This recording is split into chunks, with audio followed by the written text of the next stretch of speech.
This video is about a variant of stoichiometry that involves limiting reactants. So all of the stoichiometry that we did so far was figuring out perfect ratios. Okay, but ratios of reactants are not always perfect. So what if we react 2 moles of O2 with 2 moles of H2? That's all we got. All those molecules cannot react. We do not have enough of one of them. Which one?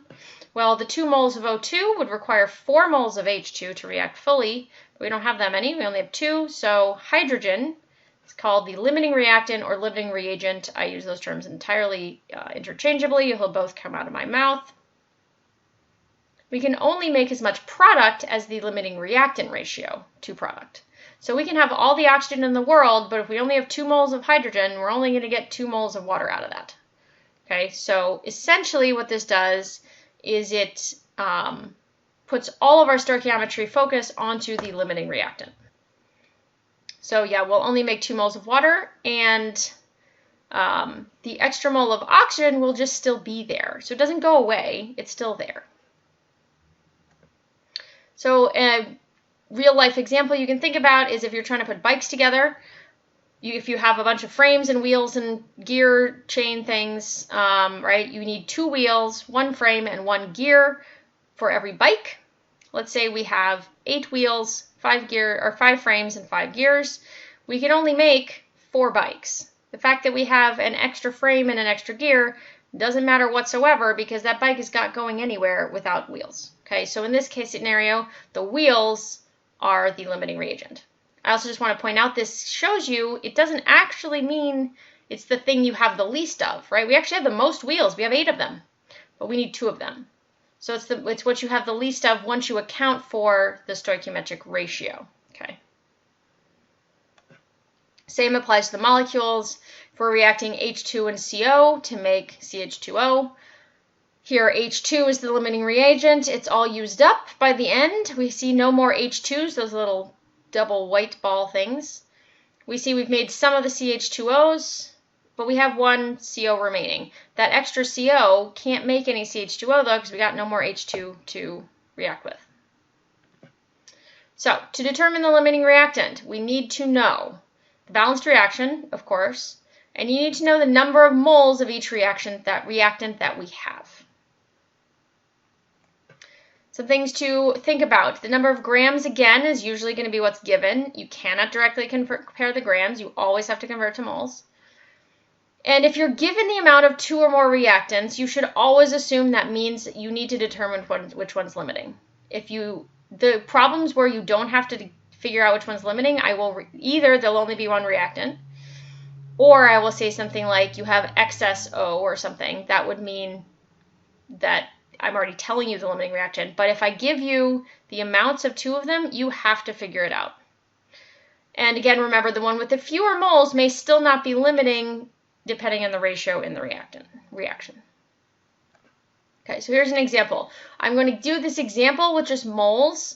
Obviously, if you're given grams, the first thing you have to do is convert to moles. So if we have 5 moles of CO and 8 moles of H2, how many moles of CH3O are formed in this reaction? Okay, so I'm just going to show you 2 similar methods. Step 1 is determining the moles of the CH3OH that is made if the CO is limiting. So basically you're just saying, well, I'll take a 50-50 shot. I'll assume CO is limiting and let's see what we would make. Okay, well, we have 5 moles of CO. There's a 1-to-1 ratio of moles of CO between moles of CH3OH that we make. So we're making 5 moles of CH3OH. Step 2 then is saying, well, what if I was wrong? What if actually H2 is limiting? Okay, and determine the number of moles for that. Because of the 2-to-1 ratio, if we have 8 moles of H, we actually only make 4 moles of CH3OH. And then whichever one of these numbers is smaller, that's your final answer. Okay, so H2 is limiting, which means that the number you got from the H2 equation is what you will actually make. You can't make that 5 moles of CH3OH because you simply don't have enough H2 to make it. So your final answer would be 4 moles. Okay. Again, yeah, usually the problem is given in grams. You first have to convert to moles, and then you may have to convert back to grams if I've asked you to convert or give me the number of grams of the product. Okay. Common error is feeling like this somehow did not take into account the CO at all. So people are like, but I only used H2. How can that be the final answer? Okay. Because you have plenty of CO. It actually does not matter. Okay. So yeah, commonly, sometimes people will start to just try to multiply everything together because they feel like they need to use both in there. You don't. Okay.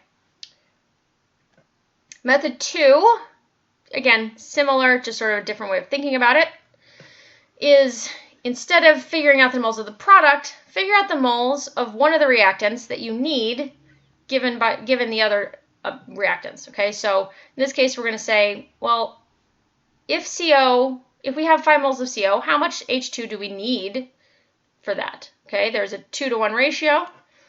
So if we have 5 moles of CO, we actually need 10 moles of H2 to react with it.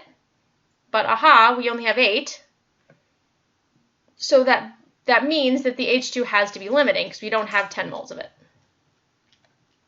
So then we just have to go back and determine the moles of CH3OH made with the H2 limiting. So again, same thing, 8 moles of H2 gives us 4 moles of CH3OH. As whenever I give you 2 methods, this is because I found that sometimes people like method 1, sometimes people like method 2. As long as you're using the method correctly, you'll get the same answer. Okay, so whichever one seems to make more logical sense to you. Another thing, just like the regular stoichiometry problems, free people sometimes find it helpful to literally write the number of moles underneath. And what you can do is you can write the number of moles in both cases if you want, and then circle. Well, this one's limiting, so that's what we're going to make. Okay, whatever works for you. And on a similar note, reactions actually do not go generally to 100%. Okay, let's say we perform the last reaction, and instead of 4 moles, we actually got 3.8. Okay, that's because as we use them up, it's getting harder and harder and harder for those last few H's to find the last 3 COs. Okay, so we can figure out something called percent yield, which is, like most percent things, reasonably simple. It's just the actual yield we get over the theoretical yield times 100. So in this case, if we have the 5 moles of CO and 8 moles of H2, and we only form 3.8 moles of CH3OH, what is our percent yield? First step we always have to do is determine the theoretical yield, the yield if it went to 100%. In this case, we've already calculated that would be 4 moles. Sometimes you'd have to calculate that first. Step 2 is just calculating the percent then. 3.8 divided by 4 is 95% yield. Okay, so percent yield, generally people get, makes sense to you. Okay, so the one thing you could go wrong in this problem is if you hadn't already done it, you might assume the wrong limiting reactant, right? Or something like that. So just I just can't stress enough, whenever I give you the amounts of both reactants, you are probably going to need to figure out which one is limiting. Okay? And that's the end of this video.